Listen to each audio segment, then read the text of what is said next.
From League Safe World Headquarters, it's Fantasy Football Almost Daily.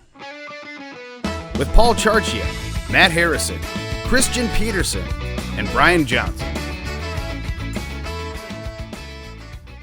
Welcome back to another edition of Fantasy Football Almost Daily, video podcast edition of Fantasy Football Almost Daily. I am Paul Charchian, my co-host, Christian Peterson. Greetings. And Mr. Meeseeks. Mr. Meeseeks, look at me. Co-hosting He's in the today. house. Yeah. Yes, very nice. We're very excited to learn of his insights into all things fantasy football. He wants to please. That's we know for sure. Well, yeah, he aims to. He aims Sometimes to it doesn't please. work out. No, yeah. bad things happen. Thank you for joining us. Today we're going to talk about some of the running back revelations from week 1 of the preseason, things that we learned. Along with that, I want to remind people, if you have not yet tried League Safe, you should do so. And I even have a coupon code, Charch, that you can put in. I'll add $10 to your pot. And as a reminder, look at you. Look at me. That's right. We should. Mr. Meeseeks, does he have a coupon code? No, he doesn't. No, but he probably should. He probably should. Use my coupon code. I'll throw $10 into your pot. As a reminder, League Safe can be as free as you want it to be. If everybody's got a bank account, you can deposit for free by doing bank account transfers in. We have several ways to get funds out of League Safe at the end of the year, including free ones as well. So you can use the promo code Charch. I think he called it a coupon code. It's really a promo code. It's more of a promo code. No coupon. Or FFAD. I mean, either one of those do the same thing. Those do both work. Yeah. All right, let's dive into some of the week 1 storylines. I wanted to start with the fascinating developments in Baltimore for their running backs. Yeah. We thought this was going to be a who sucks less kind of situation and, who can just, back into the job. And as it turns out, we're getting great reports from Justin Forsett. Head coach John Harbaugh said that quietly he's had an excellent camp. Didn't play him in the first preseason game, though, and that opened the door for Terrence West to get a long look, and Kenneth Dixon. Terrence West went 9 for 25 with 2 touchdowns, and he got goal line carries, interestingly. And Kenneth Dixon went 9 carries for 44 yards and had a couple of highlight-style runs. Yeah, I mean, Dixon looked like the best runner of the three.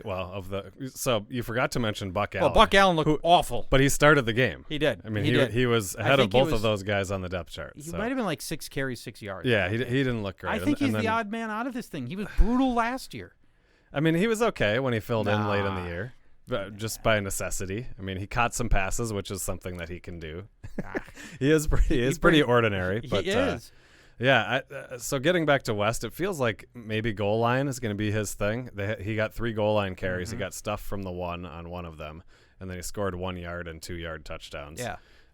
9 carries, which is a lot. 25 yards, which is not a lot. So, he wasn't great except for the touchdowns. Reminder on Terrence West, you remember 2 years ago we were talking a lot about his senior year of college. He scored like 44 touchdowns in yeah. 1 year, as I recall. I think it was 44. So maybe that's the role he's going to play. And this is all bad news, though. I think I would have rather 3 of them sucked. Well, for sure. And only one was really good. Like I would have much preferred West to suck and Allen to suck and Forsett to be injured, so that we could just focus on Kenneth Dixon, who seems like the most intriguing of the 4. I agree he's the most intriguing. I don't think Terrence West, despite the fact that they've loved him in camp and there's been a lot of good talk about him, what we saw on the field was mostly just him scoring the touchdowns. It was the Terrence West that we've seen the first couple of years of his career. Yeah, unfortunately. Or maybe fortunately for fantasy use. So maybe this thing's going to turn into more of a Kenneth Dixon, Justin Forsett battle in training camp. And maybe it'll be – and then you got to sweat whether Terrence West is going to be designated goal line vulture. Which that's the problem. I mean, I think – it kind of kills whatever value Forsett had, which wasn't much. He's ADP around 10 right now, which is the earliest of any of these guys. Dixon is round 12, Allen round 16, and West round 17. But even in round 10, it doesn't feel like a big investment. But I don't feel like I can invest that in Forsett, who might be involved in a 2 or 3 man committee. Right. So maybe we'll get some more clarity in the preseason games to come. But it's still a mess for me. That did nothing to clarify anything, unfortunately. So I'm staying away from them all at this point. Running back storyline number 2, Derrick Henry just hammered the Chargers. You look at what we all saw him do in college, and you don't always know if it's going to translate or not. He looked like the exact same guy running the same way, plowing dudes, running around guys. I mean, it's the speed and the footwork on a giant man that really makes him special. And with bigger guys, a lot of times you don't know if it's going to translate because, at the NFL level, everybody's so much faster, right. and they can, they're better tacklers. They can get better hits on you, square up against you better. It's only one game, but Derrick Henry looked every bit as good at the NFL level as he did in college. Yeah, absolutely. I mean, you mentioned it. He did exactly the kinds of things he did when he was a man among boys in college. And DeMarco Murray also had a very good game. Scored a 71-yard touchdown run. So didn't do a lot outside of that, and he was untouched on the run. Yeah. It's possible some of this is that the Chargers defense may really be in trouble. Yeah. I mean, they looked horrible.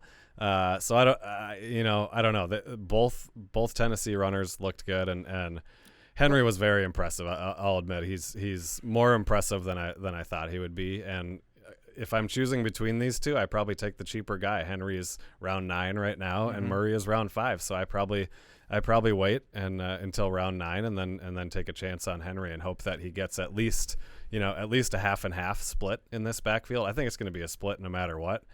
It would seem like Murray is probably 2/3 to 1/3 Henry to start out.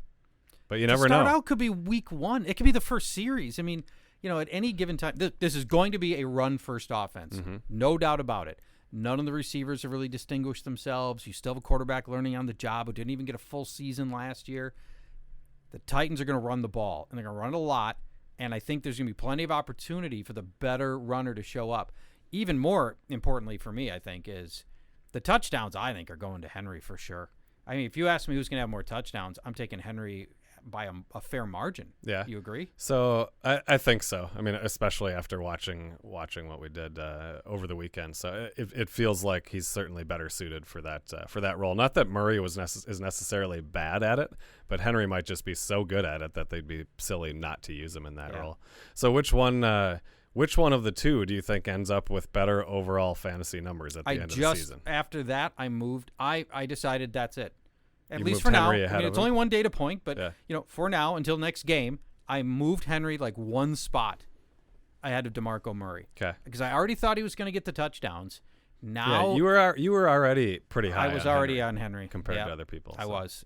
He's a perfect do the opposite candidate. Perfect do the opposite. Yeah, candidate. Especially he's probably not going to stay in round 9. I'm guessing, if you're having your doing draft this. today, great. Maybe he's probably risen a little bit, but if he has another good preseason performance this coming week, he's going to be up in the round 7, round 6 range before most people do their drafts. Now, I think the voice of reason in me says the Giants had Andre Williams last year, was a big back who just tore through defenses in the preseason.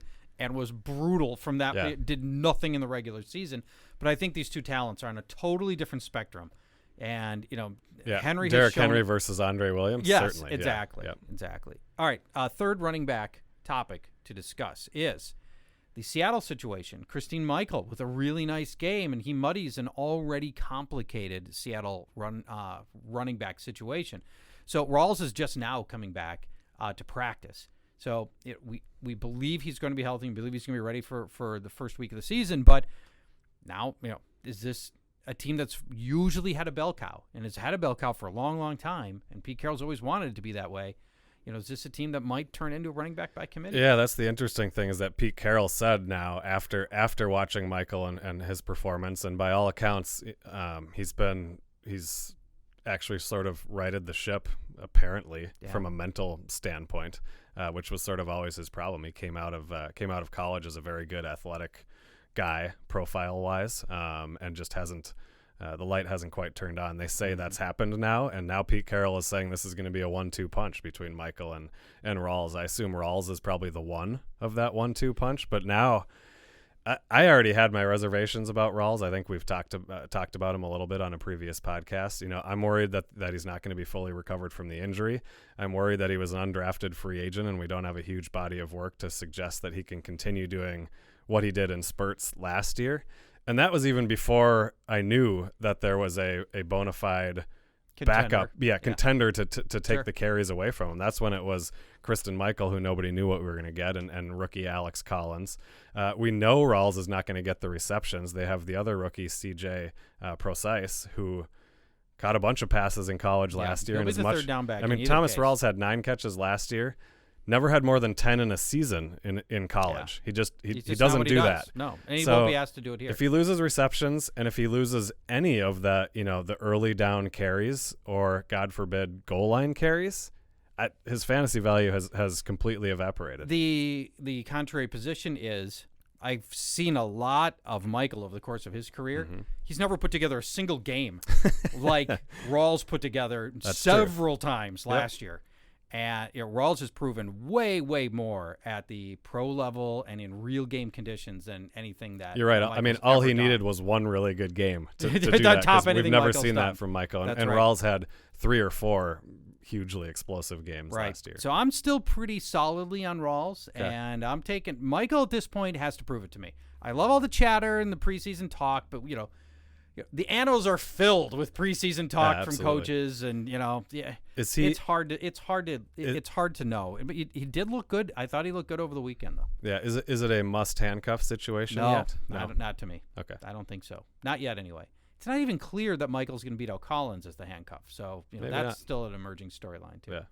All right. Thank you for watching Fantasy Football almost daily. Also, if you're looking to join a league, try Safe Leagues. We've got real money leagues that have got entry fees, including Empire Leagues. You want to play in an Empire League? You don't know everybody that wants to play with you. This is your chance to go join an Empire League, play for real money, and real commissioner, a real third-party human being commissioner that makes sure that there's no shenanigans in your league. The right people get paid out, and of course, all the funds are secured by LeagueSafe. Try SafeLeagues.com, and we will see you next time.